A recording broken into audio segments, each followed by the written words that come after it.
नमो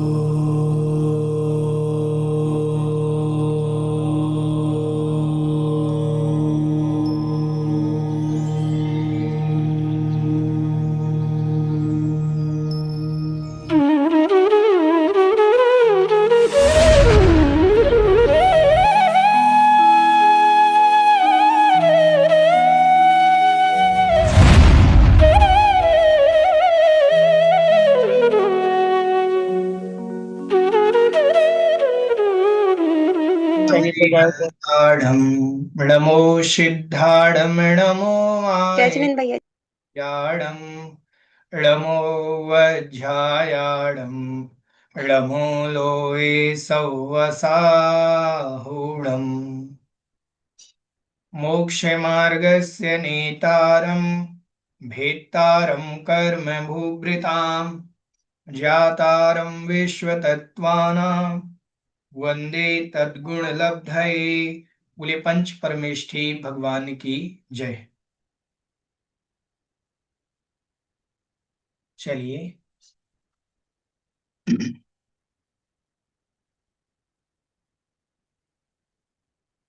अपन ने कल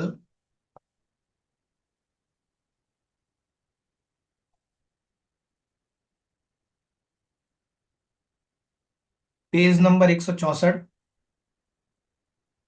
और गद्यांश नंबर 412 निकालने सभी। गद्यांश नंबर 412, ठीक है।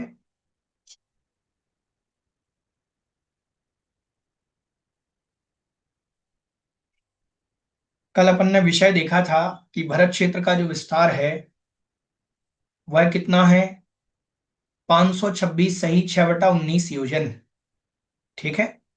इतना भरत क्षेत्र का विस्तार है दक्षिण से उत्तर की तरफ। कैसा विस्तार है? दक्षिण से उत्तर की तरफ। आइए अब आगे देखते हैं। षड अधिका विंशति षड्विंशति। षड अधिका मतलब 6 अधिक हैं विंशति में 20 में, तो वो हो गए षड्विंशति मतलब 26, ठीक है। षड्विंशति अधिका येषु तानि षड्विंशानि।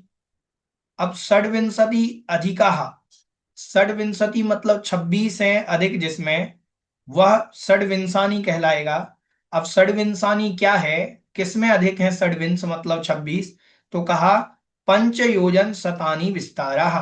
500 योजन, पंच योजन शत 500 योजन, ठीक है। तो पंच योजन शत, तो 5 योजन गुणित शत मतलब 100 कर देंगे तो वो 500 योजन हो जाएगा। तो 526 योजन, 500 योजन में 26 को जोड़ देंगे तो 526 योजन हो जाएगा। यस्य विस्तारः यस्य षड्विंशति पंचयोजन शत विस्तारः, मतलब 526 योजन विस्तार हो गया। भरतः मतलब भरत का। किम एतावन एव, क्या इतना ही विस्तार है? कह रहे हैं ना, इतना ही नहीं है। इति आह, ऐसा कहने पर षट्चा एकोन विंशति भागा योजनस्य।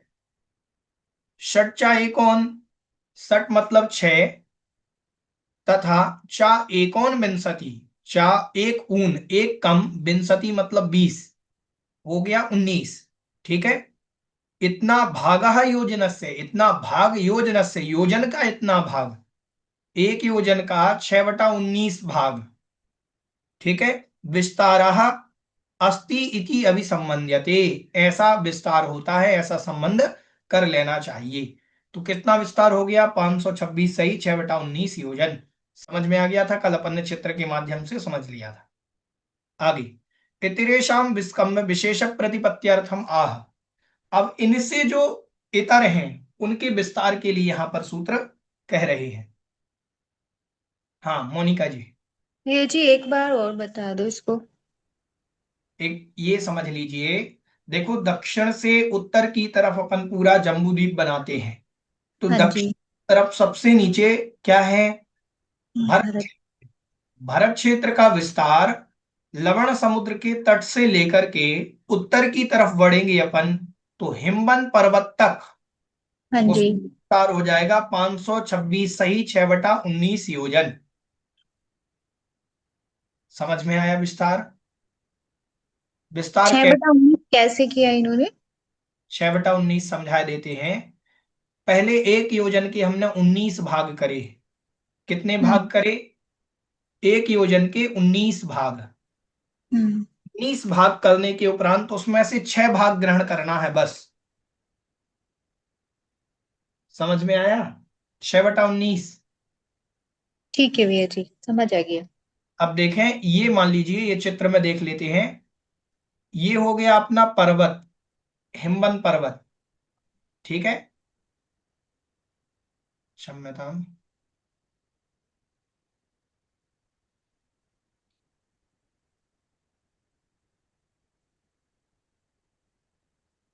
ये हिमवन पर्वत हो गया। और यहां तो समुद्र है सब बाहर इस तरफ।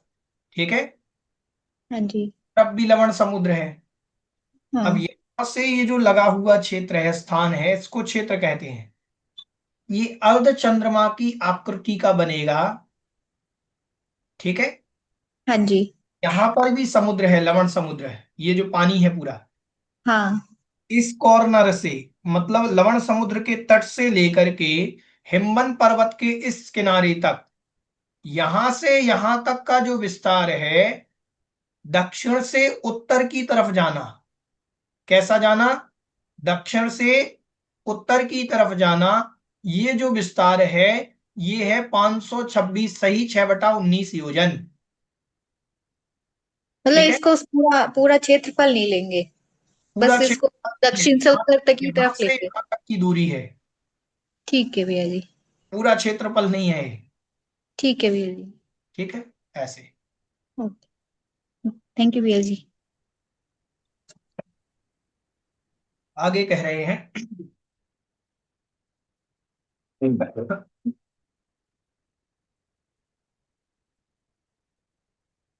तद्विगुण द्विगुण विस्तारा वर्षधर वर्षा विदेहांता।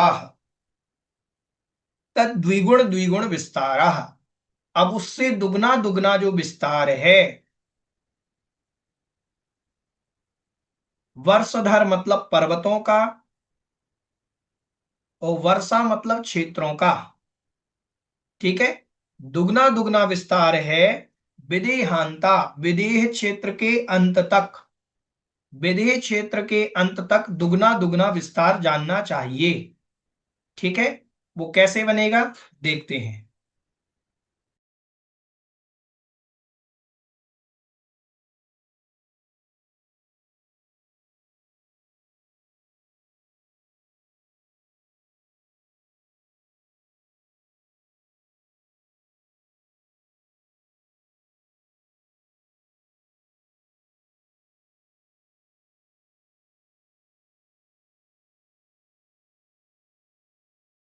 चलिए, ध्यान से सुनेंगे वो दुगना दुगना विस्तार कैसे बनेगा। अब जम्बू द्वीप का विस्तार अपन ने पूरा पढ़ा था 1 लाख योजन। ठीक है, अब शुरुआत कहां से हुई है? भरत क्षेत्र से। तो आप भरत क्षेत्र का जो विस्तार है, वो विस्तार 526 सही 6/19 है। उसके बाद भरत क्षेत्र के बाद क्या आता है? पर्वत आता है। भरत क्षेत्र के बाद क्या आता है? पर्वत आता है। उस पर्वत का विस्तार कितना होगा? तो जब जितना भरत क्षेत्र का विस्तार है, उससे दुगना विस्तार किसका हो जाएगा? पर्वत का। मतलब पर्वत भरत क्षेत्र से ज्यादा चौड़ा है, दुगना विस्तार। उससे दुगना विस्तार क्षेत्र का, उससे दुगना विस्तार पर्वत का, उससे दुगना विस्तार फिर क्षेत्र का, फिर पर्वत का, फिर क्षेत्र का, विदेह क्षेत्र तक जाएगा। ठीक है, अब देखो, भरत क्षेत्र का विस्तार कितना है? तो 526 सही 6/19 है। और हिमवन पर्वत जो आएगा, उसका विस्तार हो जाएगा 1052 सही 12/19। कितना हो जाएगा? 1052 सही 12/19 योजन। इतना विस्तार किसका हो जाएगा? हिमवन पर्वत का। फिर उसके बाद क्षेत्र आएगा, तो उस क्षेत्र का विस्तार हो जाएगा 21, 2105 सही, मतलब 2105 सही, 5/19। ये विस्तार हम आपको लिखा हुआ ग्रुप पर भेज देंगे। ठीक है, तो आप ये समझिए कि दुगना दुगना विस्तार है। भैया जी ठीक है, 19 19 ऐसे ही रहेंगे। नहीं नहीं, 19 ऐसे ही नहीं रहेंगे। हाँ, 19 तो 19 का। सब रहेंगे, कुछ बदलते रहेंगे काउंटिंग में, वो काउंटिंग आपको भेज देंगे। जी भैया। ठीक है, भैया जी ये चतुर्थ वर्ष के में किताब में पूरा दिया था। हाँ जी, तत्वाल सूत्र में दिया होगा। हाँ जी, हाँ जी, हाँ। ठीक है, भैया तत्वाल सूत्र में दिया पे हुआ जो है। बहुब्रीहि समास दिया है, हाँ तो जी, क्या ये समास भी आएंगे हमारे? नहीं आएंगे, कुछ नहीं आएंगे, समास कोई नहीं पूछे जाएंगे आपको। जी पंडित भैया। ठीक है, समझ में आ गया। आप ये मान करके चलो कि माना कि जम्मू भरत क्षेत्र का विस्तार 1 है। भरत क्षेत्र का विस्तार कितना है? 1 है। तो भरत क्षेत्र के बाद जो पर्वत आ रहा है, हिमवंत पर्वत, उसका विस्तार हो जाएगा 2। ठीक है, फिर आएगा क्षेत्र 1, तो उसका विस्तार हो जाएगा 4, हेमवत क्षेत्र। फिर आएगा महाहिमवंत पर्वत, तो महाहिमवंत पर्वत का विस्तार क्या हो जाएगा? महाहिमवंत पर्वत का विस्तार हो जाएगा 8। ठीक है, और महाहिमवंत के बाद हरि नाम का पर्वत आएगा। क्या आएगा? हरि हरि नाम नाम का का पर्वत आएगा, तो हरि नाम के पर्वत का विस्तार हो जाएगा 16। 16। ठीक है, 84, हाँ 1684 सॉरी, नहीं, हाँ 16, 1684 आएगा। 1, 2, 4, 8, 16। हरि नाम के जो क्षेत्र का विस्तार हो जाएगा 16। 1684। हाँ, फिर निषद नाम का हो जाएगा 32, और फिर विदेह हाँ, क्षेत्र हो दुगना जाएगा दुगना 64। 64। दुगना दुगना। अब भरत क्षेत्र 1 है, तो विदेह क्षेत्र 64 गुना है। भरत क्षेत्र से विदेह क्षेत्र कितना बड़ा हो गया? 64 गुना। समझ में आया? भरत क्षेत्र से विदेह क्षेत्र 64 गुना बड़ा है। ठीक है,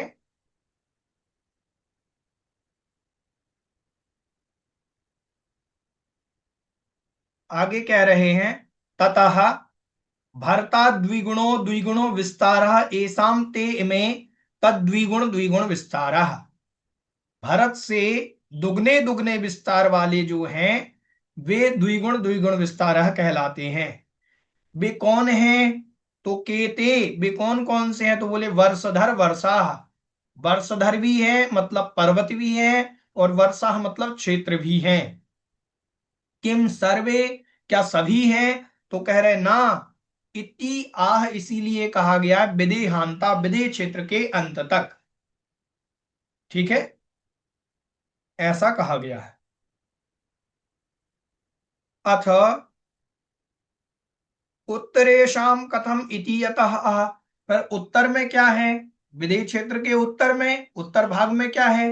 तो कह रहे हैं उत्तरा दक्षिण तुल्याह। उत्तरा दक्षिण तुल्याह। उत्तरा मतलब उत्तर का जो क्षेत्र है वो दक्षिण के तुल्य है। मतलब मान लीजिए जैसे ये कागज है, ठीक है, ये कागज का अपन ने 2 भाग किए, ये मोड़ दिया अपन ने।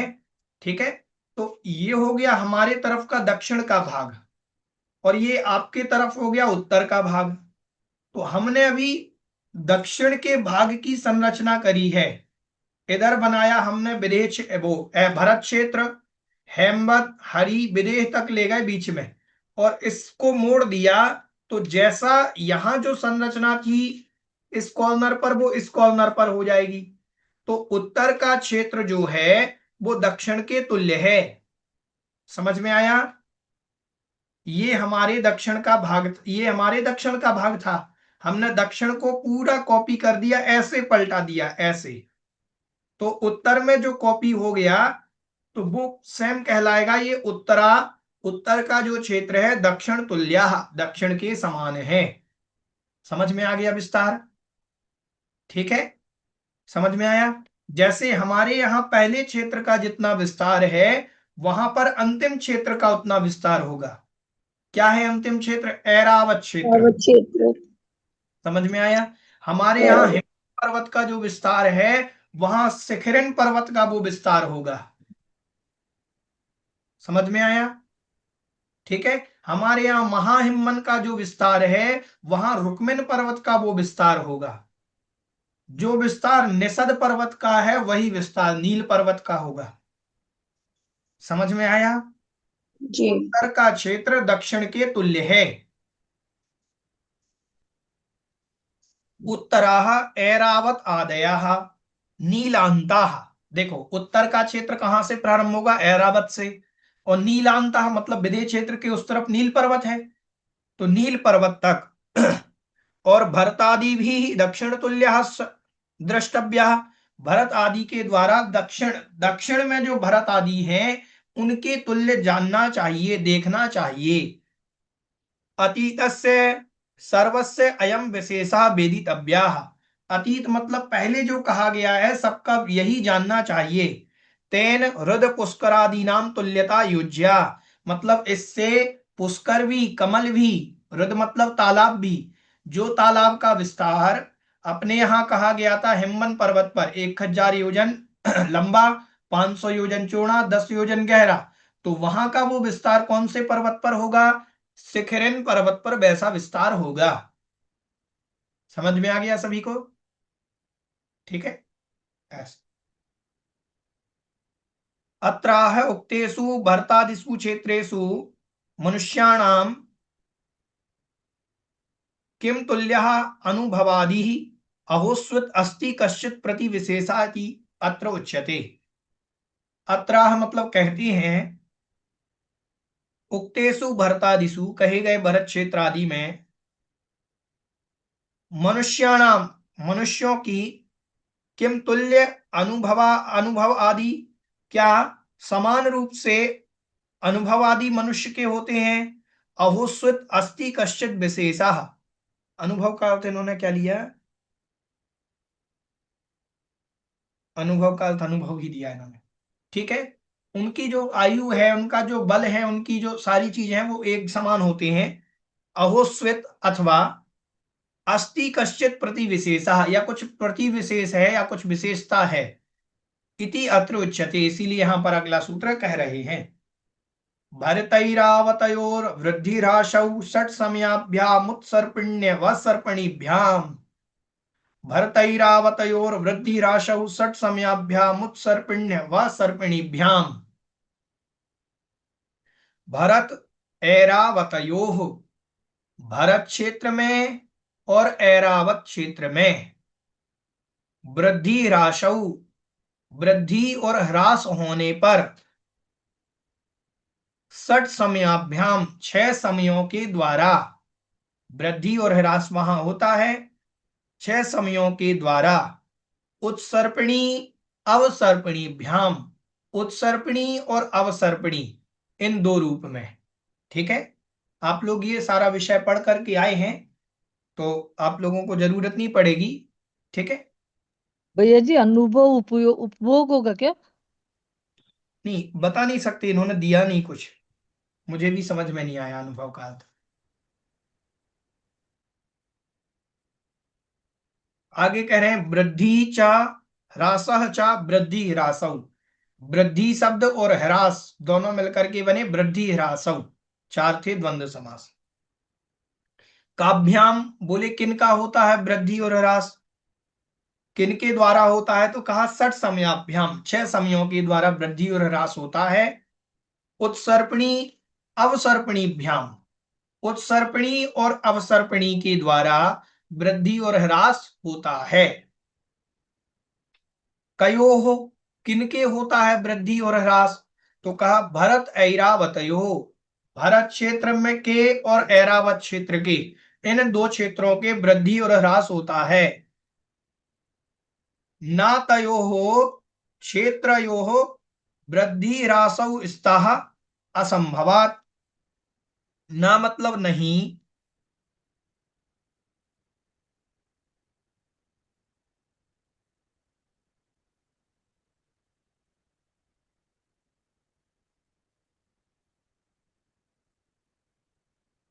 ना मतलब नहीं, तयो मतलब उन दोनों के, क्षेत्रयो मतलब उन दोनों क्षेत्र के, वृद्धि ह्रासौ स्तः न, वृद्धि ह्रास नहीं होता, असंभवात, हाँ ठीक है, कह रहे हैं उन क्षेत्र के वृद्धि ह्रास नहीं है, बल्कि तत्स्थानानां मनुष्याणां वृद्धि ह्रासौ भवतः, वहां पर स्थित मनुष्यों के वृद्धि और ह्रास होता है, क्षेत्रों का वृद्धि ह्रास नहीं होता। मतलब ऐसा नहीं कि भरत क्षेत्र कम बड़ हो जाता हो, भरत क्षेत्र नहीं होता है, मतलब भरत क्षेत्र में स्थित जो जीव हैं उनकी वृद्धि ह्रास होता है। ठीक है, ऐसा कह रहे हैं। अथवा अधिकरण निर्देशः, यहां अधिकरण का निर्देश जानना चाहिए कि भरते ऐरावते चा मनुष्याणाम वृद्धि ह्रासौ इति, कि भरत क्षेत्र में और ऐरावत क्षेत्र में जो रहते हैं उनमें वृद्धि और ह्रास होता है। ठीक है,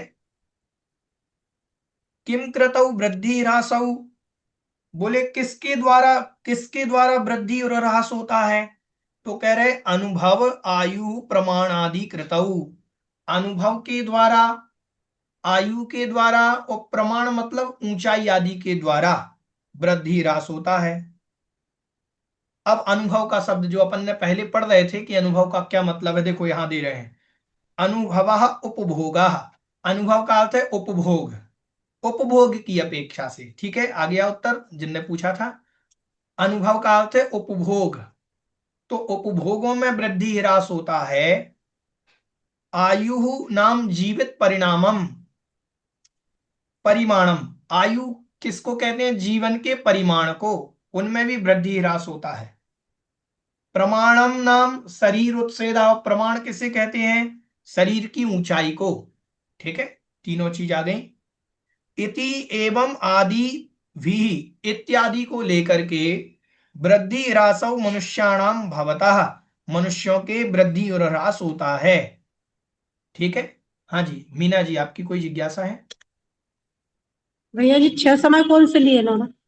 6 समय आएंगे, सुषमा सुषमा अभी आएंगे आगे, इसी में वर्णन आएगा। अच्छा ठीक है, जी भैया। ठीक है, देखें, किम हेतु को पुनः तौ, इसमें क्या हेतु है वृद्धि और ह्रास में, दोनों की जो वृद्धि और ह्रास हो रहा है उन दोनों में हेतु कौन है, ये प्रश्न किया जा रहा है। क्या किया जा रहा है, दोनों में हेतु, कारण कौन है कि ऐसा वृद्धि ह्रास हो रहा है, तो कहा काल हेतु, काल द्रव्य ही हेतु है।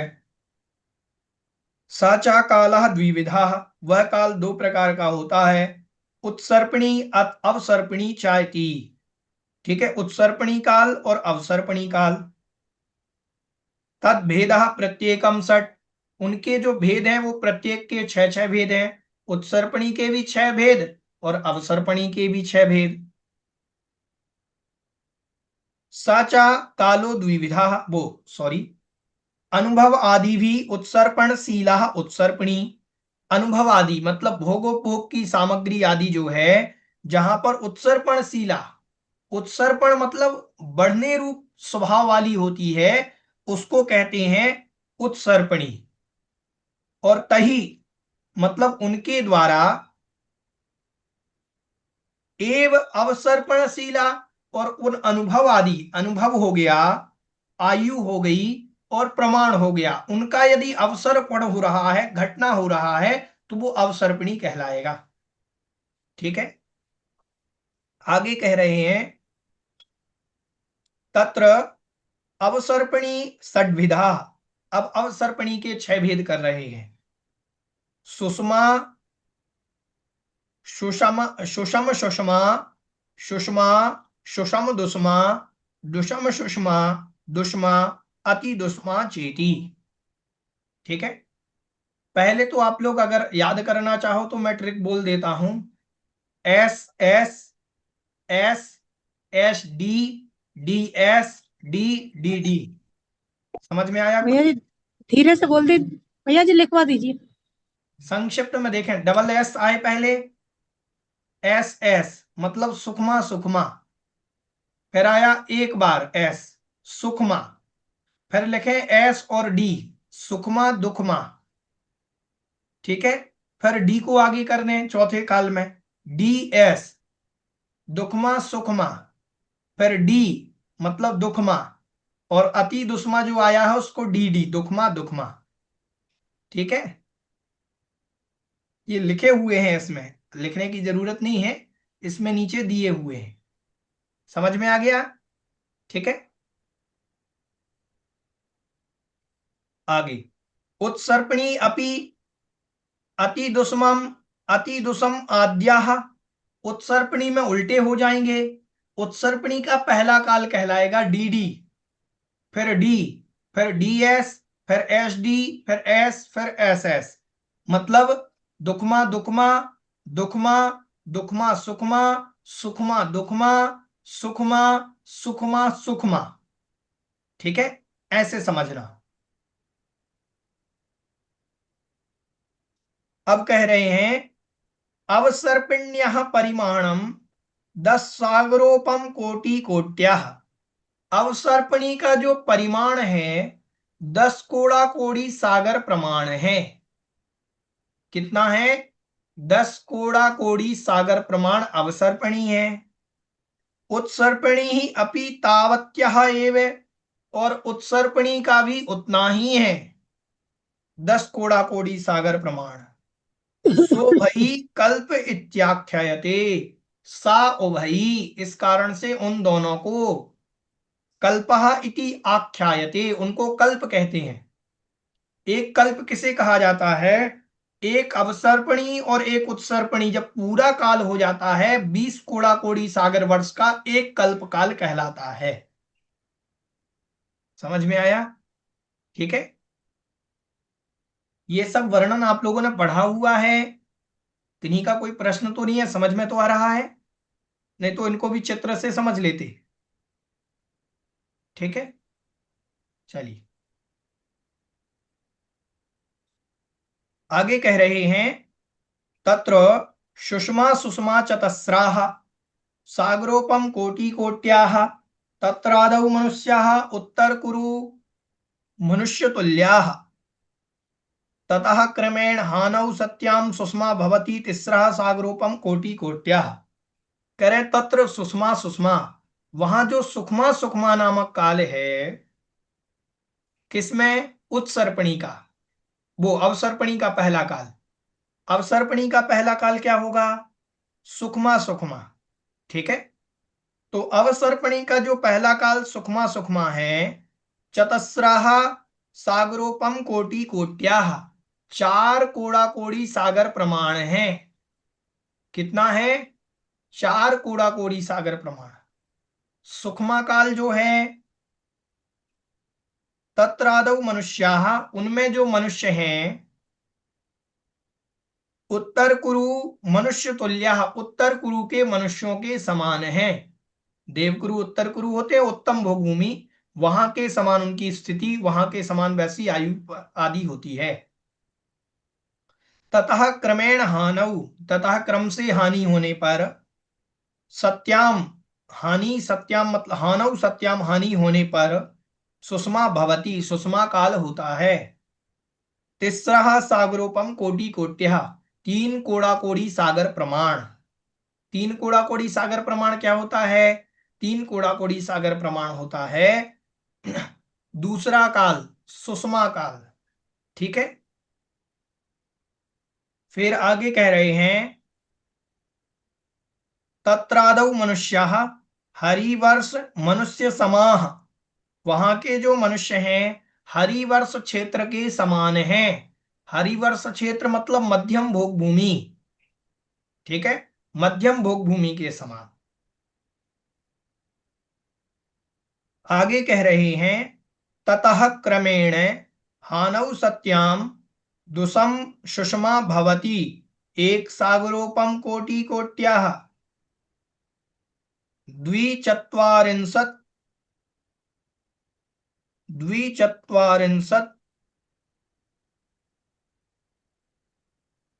वर्ष सहस्र ऊना, ऐसा निकलेगा, वर्ष सहस्र ऊना।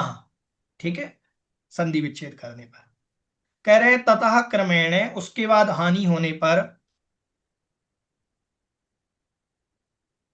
सॉरी एक लाइन रह गई है, सुषम दुष्मा काल रह गया। ततः क्रमेण हानौ सत्याम, उसके बाद क्रम से हानि होने पर सुषम दुष्मा भवति, सुखमा दुखमा काल होता है। द्वे सागरोपम कोटि कोट्यः, दो सागर कोड़ा कोड़ी प्रमाण होता है। तत्रादौ मनुष्यः, उसके प्रारंभ में मनुष्यों की जो आयु आदि है, हेमबतक मनुष्य समः, जघन्य हेमबतक क्षेत्र के मनुष्यों के समान होती है।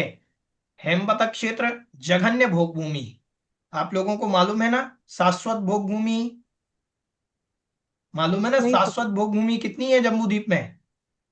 30 है ना अयोध्या भैया और जी? शिखर जी अयोध्या 30 शाश्वत 30 जम्मू द्वीप में कितनी है? भैया जी, अयोध्या और शिखर जी। नहीं नहीं, अयोध्या से खलजी नहीं लगाना, यहाँ भोग भूमि की बात। 30 भैया जी, 30। हेमवत, और हरि, हमारा हरण्य। प्रश्न है, ध्यान से सुने, जम्मू द्वीप में 6 भोग भूमियां हैं। 6 भोग भूमि है भैया जी। ठीक है, 6। 2 उत्तम भोग भूमि, 2 मध्यम भोग भूमि और 2 जघन्य भोग भूमि। जघन्य भोग। ठीक है, देवकुरु, उत्तर कुरु उत्तम भोग भूमि हो जाएगी। हाँ हाँ। ऐसे वहां से एक एक क्षेत्र जो है मध्य के, वो मध्यम भोग भूमि, और जो भरत और ऐरावत के पास वाले नजदीक वाले जो क्षेत्र हैं वो जघन्य भोग भूमि हो जाएंगे। हेमवत और हरण्यवत। भैया जी 2.5 द्वीप में पूरी 30 है ना भैया जी? हाँ और जी, अभी रंगत। अढ़ाई द्वीप का वर्णन नहीं करें, क्योंकि देखो कंफ्यूज हो जाते हैं। अपन हाँ को ठीक है। जम्मू द्वीप, हाँ, इसलिए हम आगे विस्तार इसलिए नहीं बताते आप लोगों को, क्योंकि अपन उसको आगे पढ़ेंगे तो और लोग कंफ्यूज हो जाएंगे। अढ़ाई द्वीप हम्म। में शाश्वत भोग भूमियां 36 हैं। ठीक है, 30। हाँ। अब देखें, ततः क्रमेण हानौ, उसके बाद क्रम से हानि होने पर, दुसम सुषमा भवती, दुष्मा सुषमा नामक काल होता है। और एक सागरोपम कोटि कोट्यः, एक सागरोपम प्रमाण, द्विचत्वारिंशत् वर्ष सहस्र ऊनः, द्विचत्वारिंशत्, द्वि मतलब 2, चत्वारिंशत् मतलब 40, 40 और 2 42, 42,000 वर्ष कम, ऊना मतलब कम, सहस्र मतलब हजार, वर्ष मतलब वर्ष, तो 42,000 वर्ष कम एक कूड़ा कोड़ी सागर प्रमाण काल होता है चौथे काल का। ठीक है, तत्रादौ मनुष्याः, वहां के जो मनुष्य हैं, विदेह जन तुल्या भवंती, विदेह मतलब विदेह क्षेत्र के तुल्य होते हैं। ठीक है, हाँ जी अर्चना जी।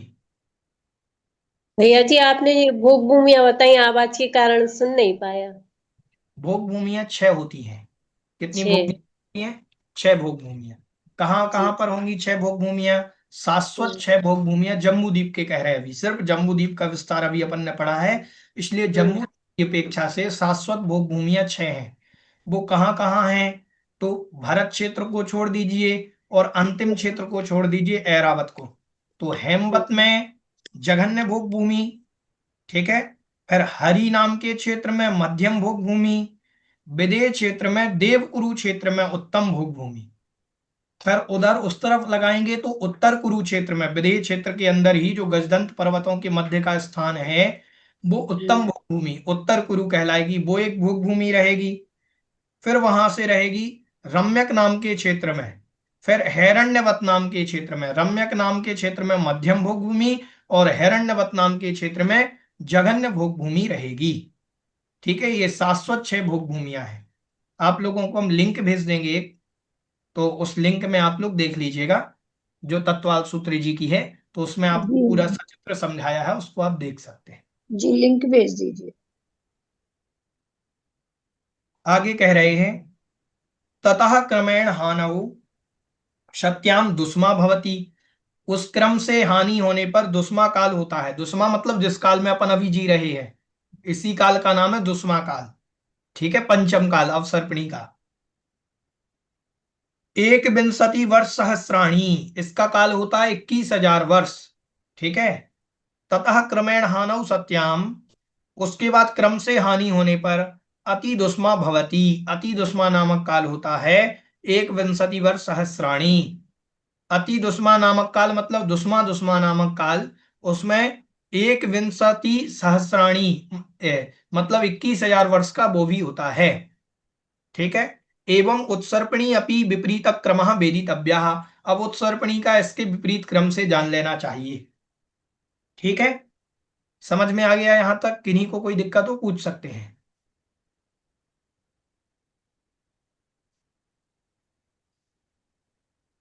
कोई दिक्कत तो नहीं? ठीक है। नहीं।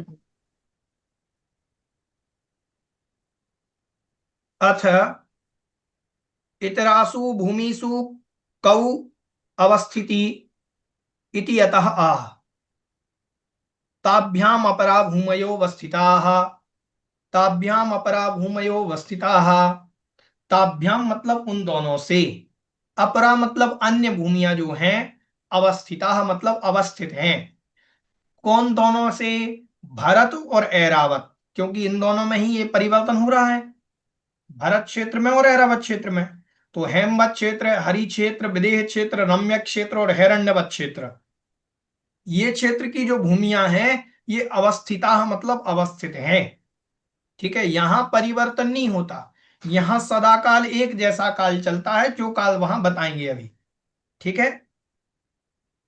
ताभ्याम भरतैरावतार भरत ऐरावताभ्याम अपरा भूमिया अवस्थिता भवंती।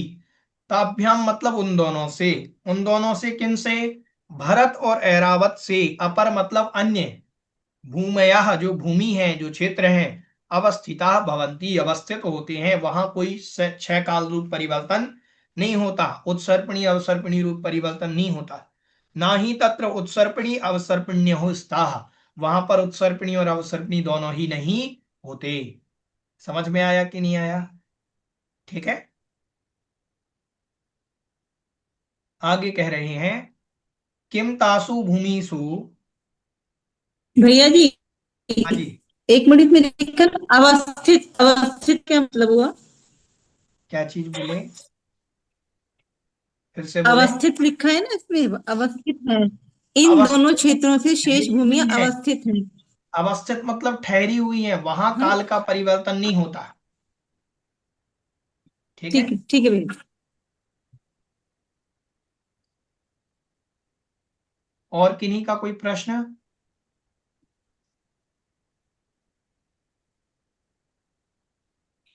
समझ में आ गया? ठीक है, चलिए संक्षिप्त में हम आपको एक चित्र बना करके दिखा देते हैं।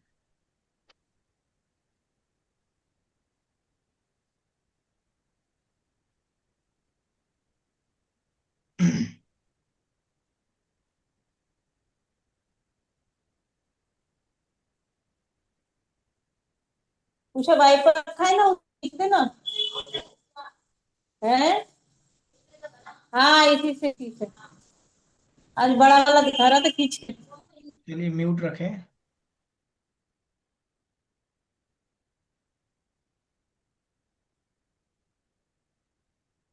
चलिए ध्यान से सुने, देखें।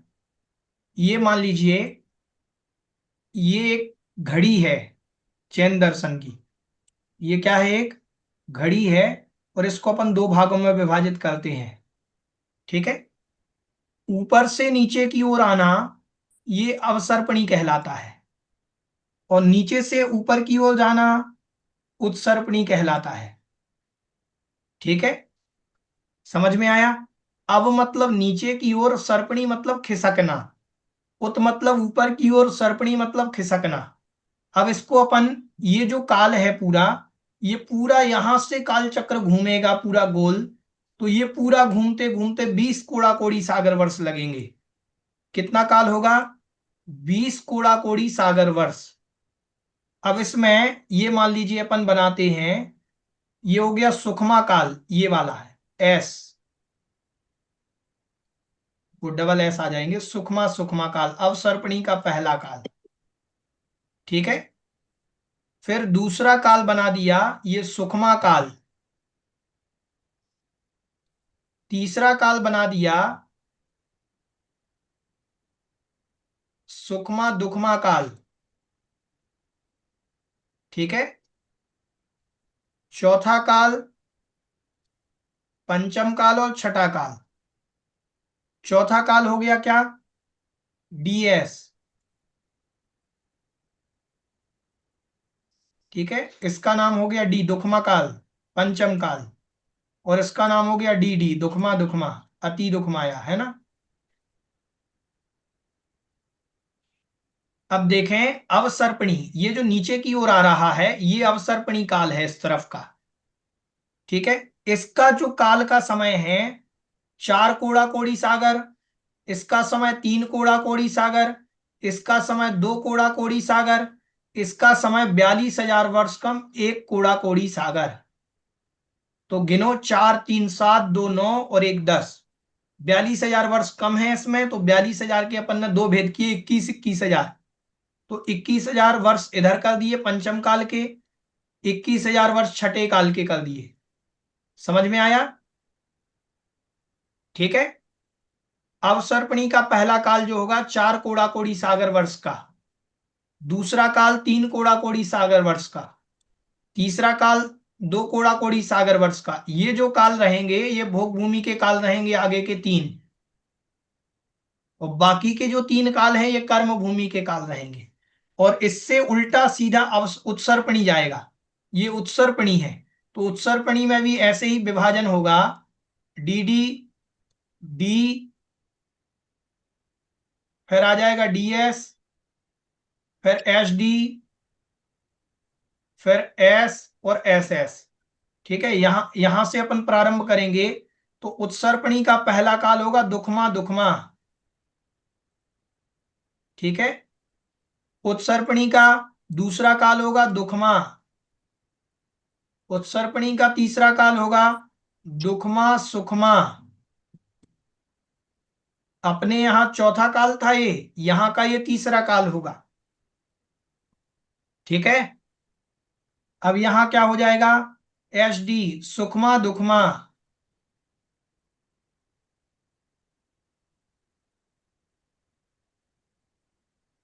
यहां पर हो जाएगा सुखमा, यहां पर हो जाएगा सुखमा सुखमा। समझ में आ रहा है विस्तार? ठीक है, और जब ये पूरा काल चक्र हो जाएगा तो काल लगेगा 20 कोड़ा कोड़ी सागर वर्ष, एक कल्प काल इसको कहते हैं। चलिए मोनिका जी, आपकी कोई जिज्ञासा पूछ सकते हैं। हाँ जी, तो भैया वहाँ उत्सर्पणी काल में चौथे काल में होंगे तीर्थंकर के पांचवें काल में होंगे? नहीं, उत्सर्पणी के तीसरे काल में होंगे, दुखमा सुखमा नामक काल में ही तीर्थंकर होते हैं। तो तीसरा उत्सर्पणी, काल तीसरे काल में हो जाएंगे? हाँ जी, यहां से ये पहला हुआ, ये दूसरा हुआ, ये तीसरा, तो यहाँ तीर्थंकर होंगे। यहाँ जैसे अवसर्पणी में चौथे काल में होते हैं और हाँ, वहां उत्सर्पणी में तीसरे तीसरे काल में काल। होंगे, लेकिन काल का नाम एक जैसा ही रहेगा। दुखमा सुखमा यहाँ है, दुखमा सुखमा यहाँ है। मतलब दुखमा सुखमा नामक काल में ही तीर्थंकर होते हैं। विदेश क्षेत्र में दुखमा सुखमा काल शाश्वत रहता है। ठीक और है, जैसे छठे काल के बाद वो कहते हैं ना बारिश होती है हाँ, और यहाँ मौसम 49 दिन की चलता बारिश है। होगी, वो परिवर्तन होगा, वो तो सारे होंगे। हाँ जी, तो यहाँ फिर जब हाँ फिर जी, उन बारिशों के बाद फिर से वहां पे दुखमा दुखमा शुरू हो जाएगा? हाँ जी, वहां दुखमा दुखमा शुरू होगा, लेकिन ये इसमें अनुभव, आयु और प्रमाण बढ़ता जाएगा। अभी यहाँ आयु घटती आ रही है, भगवान आदिनाथ यहाँ हुए हैं, इनकी 500 धनुष की हाइट थी, घटते घटते घटते घटते अभी अपन आए तो 5-6 फीट बची। यहाँ ये सब बढ़ेगा। मतलब आप ये समझो कि पहले तीर्थंकर जो होंगे वो 7 8 9 10 हाथ के होंगे, और अंतिम तीर्थंकर 500 धनुष तक के जाएंगे। ठीक है, भैया जी फिर ये भोग भूमि तो खूब लंबी चलेगी, उत्सर्पणी अवसर्पणी मिला के 18 कोड़ा कोड़ी सागर। भोग भूमि का काल ये- नहीं है, भोग भूमि का काल नहीं मात्र नहीं इतना नहीं, है। ये उत्सर्पणी के 3 मिला लो और इसके अवसर्पणी के मिला के 18, ये तो बहुत लंबा समय चलेगा। हाँ तो है ना, लंबा तो रहेगा ही रहेगा। हम्म। ठीक है, कर्म भूमि का काल तो जो है 2 कोड़ा कोड़ी सागर का है मात्र, भोग भूमि का हाँ, काल है 18 कोड़ा कोड़ी सागर का। 18 कोड़ा कोड़ी से। ठीक है,